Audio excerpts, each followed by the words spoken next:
We're here today with Bill Longbrake, Executive in Residence at the Center for Financial Policy at the Smith School of Business. Bill publishes a monthly letter called the Longbrake Letter that includes a multitude of financial policy and economic topics.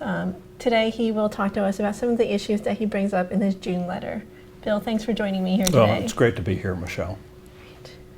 To start things off, I wanted to talk about one of the issues that you addressed in this month's letter, and that's the difficulty of the economic recovery following the latest recession in regards to U.S. employment. To encourage recovery, you recommended that policymakers really direct resources away from just stimulating consumer spending and towards investment and increasing the U.S.'s global competitiveness. I looked into the World Economic Forum's publications, and they've identified multiple pillars of economic competitiveness, and they include infrastructure, higher education and training, technology, financial market development, and goods market efficiency. Are these the types of areas that we should be directing resources to, or did you have something else in mind? Well, the short response to your question is absolutely yes. Those are things that we should be putting greater focus on than we have been to date. Now, I looked at the 12 pillars that are articulated in that report, and many of the pillars the United States actually has, and they're very solid, but many of them are not solid. Such as? And let me go into that a little bit here, because I want to explain a little bit about the view in my letter here, where I said emphatically that the jobs are not coming back. We have a very high rate of unemployment in the United States. It's actually ticked up over the last 3 months, much to the surprise of many. We have unprecedented amounts of stimulus through tax cuts, zero interest rates, and quantitative easing, and yet we can't get the employment to come back. And so when time passes and you've been pursuing this kind of massive policy stimulus and you're not getting much in the way of substantive results, one should pause and ask the question about why aren't you getting the results? Maybe the policy is not correct. So essentially the view that I articulate in the June letter is that the government stimulus policies that we've been pursuing are largely ineffective in igniting a self-sustaining expansion that will bring down unemployment. And the reason is that because policy is not focused on dealing with the structural changes that have occurred in the global economy and that are affecting adversely U.S. competitiveness. So if you take it into that context, what the policy should be designed to do is actually to increase U.S. competitiveness. So what I like to do is to try to explain this in basic terms. So you've got demand for goods and services, and you've got supply, which is labor and capital, to create those goods and services. And the policies that we've been pursuing, cutting taxes, cutting interest rates, and so forth, are very traditional macroeconomic tools that are designed to stimulate demand. And by that I mean simply it puts more cash in the pockets of businesses and households that they can use then to buy goods and services. During a typical recession in the past, that's really all you needed to have happen, was get a little spending going, and then everything would take care of itself. But that's not happening this time. Right. And you come back and say, well, maybe it's not happening because there have been enormous structural changes in the global economy, and that the U.S. has not been responding in ways that maintain its competitiveness.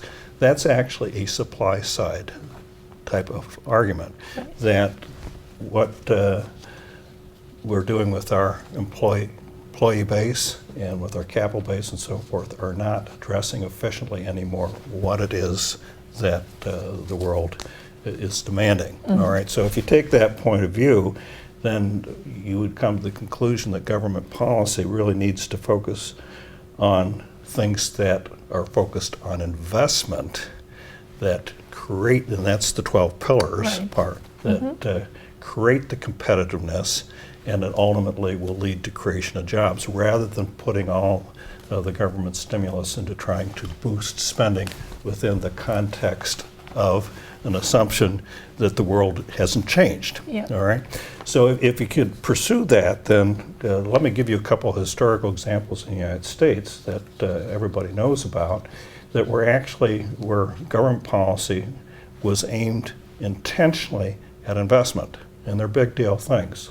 One was in the 1950s, and it was when President Eisenhower announced the Interstate Highway Construction Program.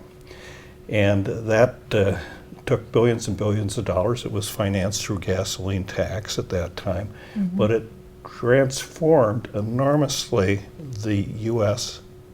transportation infrastructure, greatly reduced transport times, reduced the cost, and had a tremendous positive stimulative effect to the U.S. economy that lasted for many, many, many years. Well, that infrastructure hasn't much changed in the last 30 years. Right. You know. Or another example would be 1960s when President Kennedy announced the space program. We're going to put a man on the moon, and which was accomplished, but the spinoffs from the space program were enormous because there was enormous research that was done on miniaturization. It actually galvanized the computer revolution, accelerated it, and many other spin-offs came from the space program that provided enormous boosts to just regular industry and activity. So it wasn't just a spending program, it was a research program that had major impacts that were lasting. All right, so now you look around and say, what has the U.S. government done in recent times that's of a similar order of magnitude to the interstate highway system or the space program? And you come up short. Not very much, right? Not very much. I mean, there's the programs of research here and there and things of that sort, but nothing that's of that kind of magnitude that's a transformational type of activity. That could really carry on for years to come. But there are opportunities, and essentially what's happening in the rest of the world are these kinds of things are taking place in different countries, and if the U.S. doesn't get on with it, it's going to find itself increasingly less competitive. And over time, that will erode the U.S. position in the global economy and in the world. So what are these possibilities? Well, one that I think is an obvious one is energy independence. Now, what do I mean by energy independence? Well, it happens that the U.S. is on top of natural gas reserves that exceed the size of the Saudi Arabian oil reserves. Yet, and methodologies, technologies have been developed actually to produce that. However, we do not have the infrastructure to transport natural gas yet. We do not have yet, like natural gas driven cars in quantity. They exist, but in quantity. And the point being is, yes, the technology exists to produce it, but to get it to where it's needed and to use it efficiently, there's much work to be done yet. All right, so that would be just one example. What role would the government have in that? Well, the role that the government would have would be actually in accelerating the rate of development. So, for instance, building pipelines to transport natural gas. That could be done. That was done a few years back in Alaska. The oil pipeline was actually supported by the U.S. government there. So the point would be is have an energy independence program, but would have many ramifications that would have spin-offs and consequences and so forth. You could also say, well, there are other things. Let's have a massive emphasis on research and development in new technologies. It could be healthcare, it can be other kinds of things that develop jobs for the future. Couple that and combine that with intentional job skill training programs. You know, allocate the funds to universities and vocational schools and community colleges that are targeted to help subsidize the development of teaching methodologies and skills and capabilities that are in those skill sets. And we actually do know pretty well where the shortage of skills are in terms of jobs. We don't need more real estate brokers, we don't need more bankers, but we do need computer technicians and other kinds of things. So again, where the government could be helpful is actually take the money that's being now spent to try to boost demand and redirect it into investment programs that develop job skills and jobs in the future. Now, here's the one problem with that. Whenever you put dollars into investment, it takes a very long term to reap the returns. Yep. And it's not a quick fix. But in the long run, and this was the point I was trying to make in the June letter, in the long run, the quick fix, if it's not working, which it's not, then it would be better to suffer the pain currently, but get underway with a solution that actually will solve the problem in the longer run. Right. And just be prepared to deal with the interim consequences, but with the knowledge or expectation that you're on the right track and it's going to create more jobs, make the U.S. more competitive in the global economy. Sure.